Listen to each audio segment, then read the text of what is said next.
Our sports anchor Brian has some bad news. Well, Dana, I've got bad news and I've got some good news. The bad news for Georgia is that we don't know if everyone's going to be back from injury for the Florida game. But the good news is that Florida's more banged up than we are, and it's creating quite a chess match. So what we have is a mind game.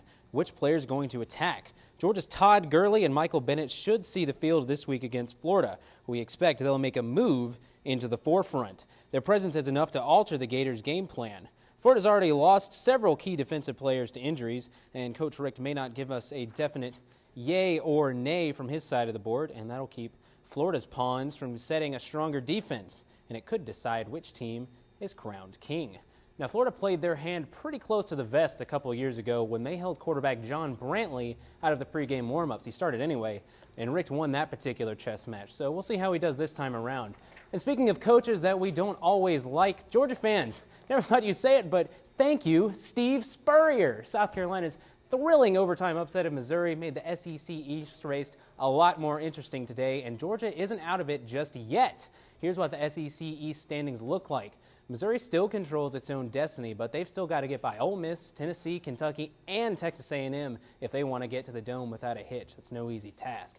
Georgia, South Carolina, and Florida are essentially even for now in second, but that's going to change this weekend in Jacksonville. Tennessee, Vandy, and Kentucky are all but eliminated. Now, this race could come down to tiebreakers, and that's determined by head-to-head matchups. So let's take a look at who's ahead of who. As you can see, the Georgia-Florida game, once again, is going to be pivotal. A win for the Dogs keeps their hopes alive, but I need to reiterate that everyone needs Missouri to lose at least once more. And for Georgia, an extra loss wouldn't hurt.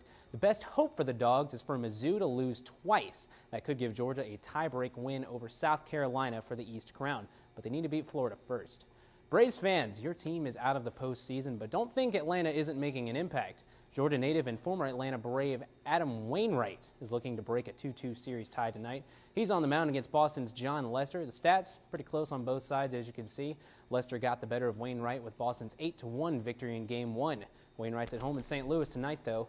And the winner tonight is going to take that all-important 3-2 lead back to Boston. That's where they'll finish the series. Game 6 is set for Wednesday night, and Game 7 is Thursday if necessary. And going a little later in the week, Catherine, I understand we might have a little bit of trouble with the weather down in Jacksonville.